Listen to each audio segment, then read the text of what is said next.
eu apresento bem pra caramba, mas eu não sei fechar, eu não sei concluir uma venda. Quanta gente eu já não vi que fala bem, que apresenta bem, mas não consegue concluir. Se você é um desses, fica aí que nós vamos falar disso. Bom, eu costumo dizer que vendas é como se fosse um relógio analógico, cheio de engrenagenzinha, muitas engrenagens.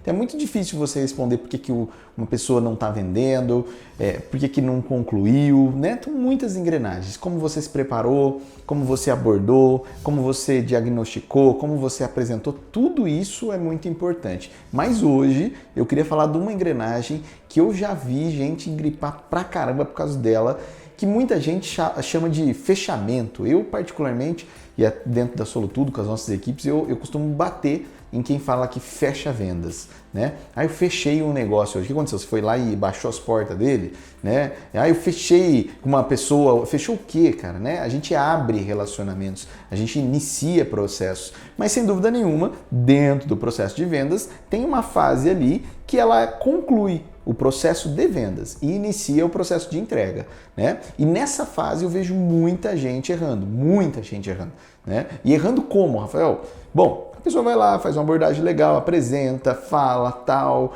e depois ela erra na fase dos grilos. Como assim, Rafael? Fase dos grilos. Fase dos grilos é aquela hora que você já apresentou tudo que você tinha que apresentar, já mostrou o produto, já mostrou quanto custa, já mostrou como funciona, já mostrou as formas de pagamento, já mostrou tudo que você tinha que mostrar. E aí rola aquele...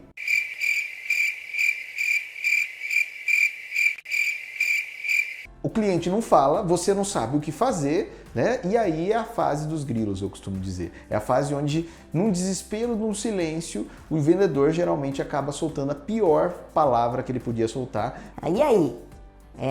Gostou? E aí? Vamos fechar? E aí? Vai levar? E aí? Seu contrato? Quer dizer, ele desesperado pelo silêncio, ele começa a precisar de alguma confirmação do cliente. Rafael, mas isso está errado? Essas frases estão erradas? No meu ponto de vista, sim. E eu vou explicar para você da pior maneira, né? Eu já contei isso uma vez num treinamento, mas eu vou colocar aqui hoje. Eu tinha, acho que 14 anos, estava na 8ª série, e tinha uma menininha, coisa mais linda na minha escola, e ela passava pra cá, passava pra lá, eu achava ela linda, maravilhosa, e eu ficava de olho nela, né? Um dia ela olhou pra mim.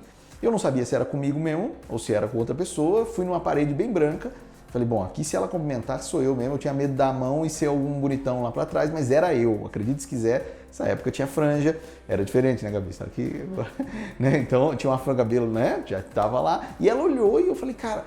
Pior, as amigas delas perceberam que eu tava olhando e perceberam que ela tava olhando e os amigos começaram a conversar. Pô, meu amigo tá afim da sua amiga tá afim do meu amigo e tal. Até que ela, vai vendo, gente, ela procurou as amigas dela e disse o seguinte, fala pra ele vir conversar comigo. Você tem alguma dúvida de que ela estava interessada no produto, nesse caso ou não? Nenhum, né? Ela pediu para as amigas dela falar para eu ir conversar com ela, não, nenhuma dúvida. Né? Do lado de cá, meus amigos, vai falar com ela. Eu falei, não, eu vou falar o quê, cara? Não vou falar o quê? Né? E aí eles armaram uma tocaia. Sabe aquelas tocaias de Velho Oeste? Sabe? Já viu essa? Que tem aqueles capinhos girando. E aí, beleza, chegou nessa hora da tocaia, eu tava no meio do processo lá conversando com a galera, na hora do intervalo, juntou a turminha dela com a minha turma, né? Os amigos ali e tal. Aí eu vou no banheiro, aí eu vou buscar não sei o quê, aí eu vou buscar não sei o que lá, aí eu vou buscar não sei o que lá. Daqui a pouco, tava só eu e ela, os capinhos girando, agora com os capinhos girando, sabe aquela barulho de Velho Oeste? Né? É bem isso. Tipo, ao entardecer parecia um duelo, eu e ela, ninguém mais. Bom, vamos fazer uma pausa aqui. O que eu tinha até aqui? Certeza que ela queria que eu tinha, e eu queria o que ela tinha, e nós queríamos tudo, tá tudo certo, não tinha como dar errado, né? No silêncio eu fiquei ali com ela, e dizem que quando a gente está muito nervoso na frente de um cliente, por exemplo, toca uma música de balada. Não sei se você já percebeu isso. Presta atenção quando você estiver nervoso, numa situação tensa assim. Essa música de balada começa a tocar e você começa... E eu fiquei ali, né, na frente dela, meio que...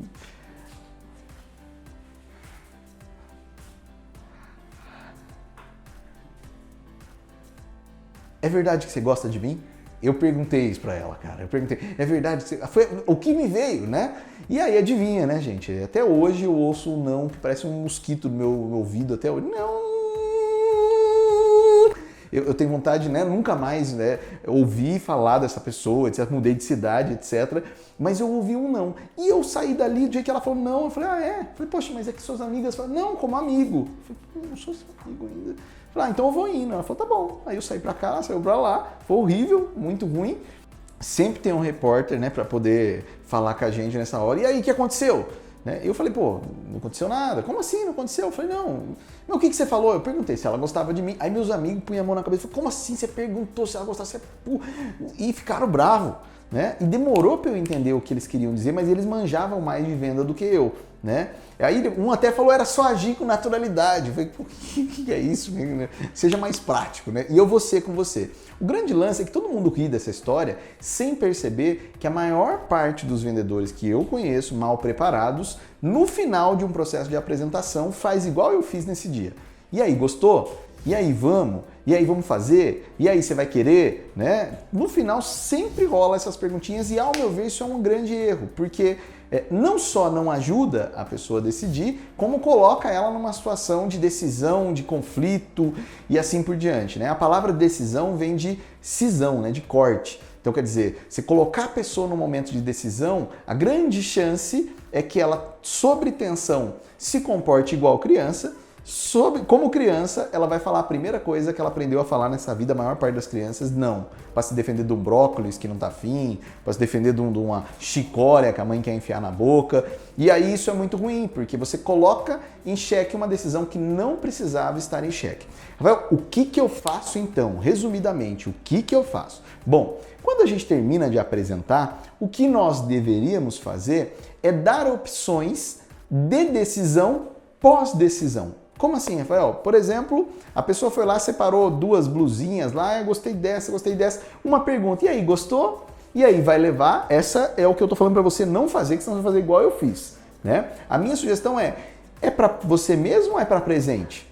Você prefere pagar à vista e ter um desconto ou você prefere dividir? Você prefere que eu embrulhe ou você prefere que eu entregue? Né? Sempre decisões, e aí você fala, mas e se a pessoa não quiser? Gente, se ela não quiser, ela fala. Pode ter certeza absoluta. Mas você não colocou dúvidas sobre sim ou não. Você colocou a dúvida sobre como. Né? Só dúvida sobre como. E se ela falar um ou outro, tá tudo bem. Né? Agora, você não gerou dúvida desnecessária. Eu sempre gostei muito, eu sou mais tiozão. Você já assistiu o Show do Milhão? Já assistiu? O Show do Milhão tinha uma hora que o Silvio Santos falava, e aí, você está certo disso? Está certo disso? E por que ele fazia isso? Para a pessoa ficar calma? Né? É a mesma coisa, quando você põe essa decisão para a pessoa, você está exigindo que ela tome uma decisão. Então, a minha sugestão é que você coloque perguntas, decisões pós-decisão. Não é decisão de sim ou não, é decisão de como. Né? Pelo menos essa galera que já está tranquila, que está indo, né? ela não fica voltando para refletir sobre uma decisão de um produto que eu espero que esteja solucionando um problema dela. E aí, para dar ilustrar isso de uma maneira mais prática, né? Uma menina num treinamento da Solutudo, há muitos anos, já uns 5 anos, a gente deu um treinamento e tal, e aí ela falou, Rafael, depois de um tempo ela veio, aquilo lá funciona mesmo, né? Eu falei, por que você está falando isso? Eu usei com meu pai, eu fiquei me sentindo mal, falei, eu estou construindo monstros, né? E ela pegou e falou, como você usou com seu pai? Eu falei, meu pai nunca deixou eu dormir fora de casa, nunca, sempre negou, e aí eu cheguei para ele na sexta-feira e eu fiz diferente, né? Eu perguntei para ele, falei, pai, eu vou dormir na casa da Priscila, e eu queria saber se amanhã você vai me buscar de carro ou eu volto de ônibus. E aí disse que o pai dela ficou bravo. Falou, você que volta de ônibus, eu trabalho a semana inteira, ainda tenho que ficar decidindo se eu vou buscar você ou não. Volto de ônibus. E ela saiu, yes. Né? Quer dizer, essa não era o problema para ela, né? Mas ela colocou a decisão pós o processo. Então, haja com naturalidade quando você tem um produto que soluciona o problema de alguém. Não fique com medo, e aí gostou? Essa pergunta geralmente é feita porque você não sabe se o que você apresentou é legal para a pessoa. Então acredite, o que eu tenho é legal, eu conheço um pouquinho da pessoa, eu entendo, então eu não tenho dúvida se é legal ou não. A minha dúvida é como ela vai querer levar, como ela vai querer pagar, quando que ela quer começar, que turma ela quer participar. E eu vi uma pessoa mudar só isso e sair de uma conversão de 10 atendimentos para uma venda, para 10 atendimentos para 5 vendas. Então imagine uma pessoa vender 5 vezes mais porque mudou uma engrenagem do seu atendimento. Então, não vacile com essa engrenagenzinha, que é depois que você apresentou, você pode até fazer a pergunta, alguma dúvida até aqui? Se não tem nenhuma dúvida, como é que você prefere fazer então? Você prefere que eu te mande? Lembre-se, perguntas pós. Pai, você vai me buscar amanhã ou eu volto de ônibus? Beleza? Então conclui direito esse processo que dá tudo certo. Não coloca as pessoas em dúvidas, não dê uma de Silvio Santos. Beleza? E ó, lembra de mandar esse vídeo para amigos teus que trabalham com vendas e que provavelmente estão perdendo venda, perguntando, e aí, gostou? E aí, quer ficar comigo?